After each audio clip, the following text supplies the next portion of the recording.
Guys, welcome to a very special edition of a Wednesday Mario Presents. The reason I'm bringing this to you is because while I was in DC, I came across a wonderful little fact sheet talking about let's just say the guys who wear the yellow and black. And as I've said before, I know they have my back and I have theirs because I would never align myself with any community or any movement that wants to abolish homosexuality or thinks that I don't deserve to exist or don't deserve to sit at the table.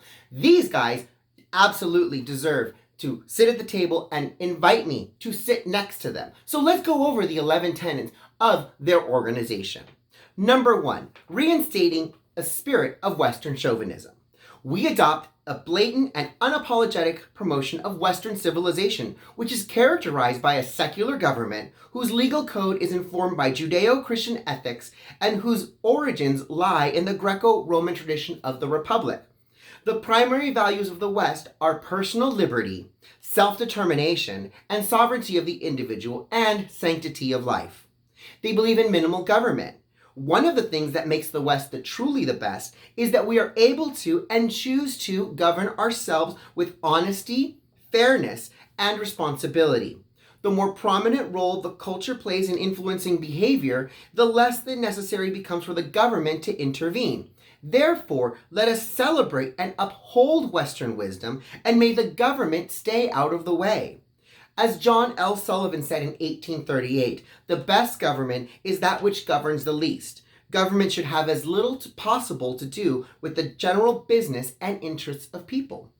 They also believe in maximum freedom. The growth of the West has always been characterized by a steady and increase in personal liberty, which in the founding fathers of the U.S. believe were granted by their creator, not the government. The documents they signed serve to enshrine that liberty and uphold the sovereignty of the individual.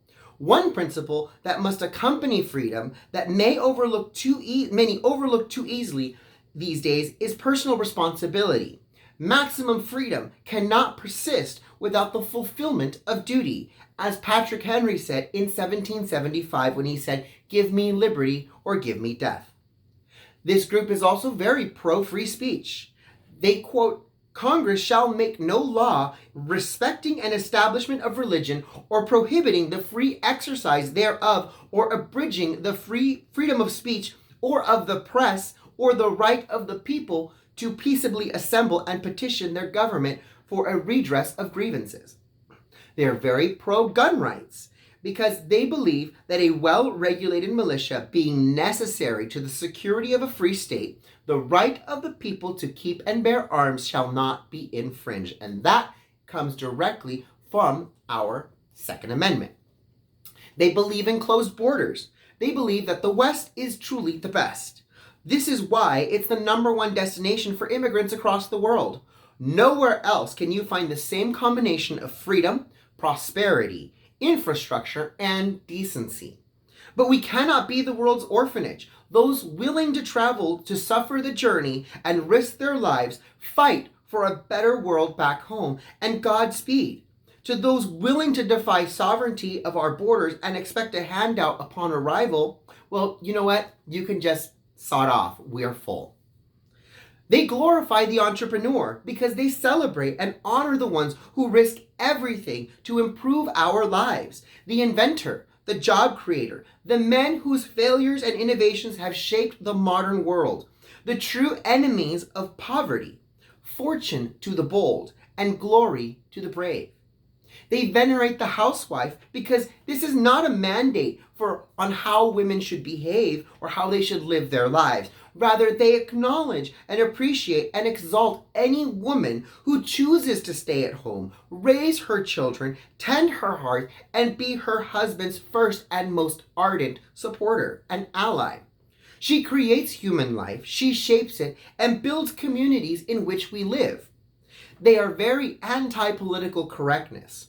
The First Amendment protects a God-given right, the freedom of speech, not the freedom from speech. Policing the expression of others for fear of being offended is not a right. If we relinquish our rights due to the crude, crass, and colorful, then we also relinquish our tongues along with our thoughts and ultimately our spirit. They're very anti-drug war, an endless war of countless casualties, policies that bury the addicted rather than reform them. It empowers the wicked and emboldens the corrupt.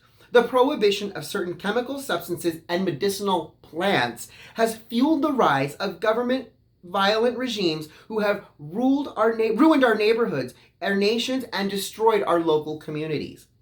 They are anti-racial guilt. Let no man be burdened with shame for the deeds of his ancestors. Let no people be held accountable for things they never did. In most cases, not even their own family line can be proven responsible for past transgressions.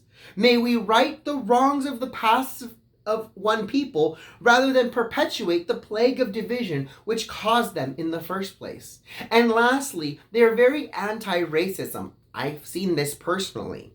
Let us recognize the progress that is made in overcoming racial prejudice. The West has become a place that judges the citizens on their actions, not their attributes. This is true not only legally, but also culturally.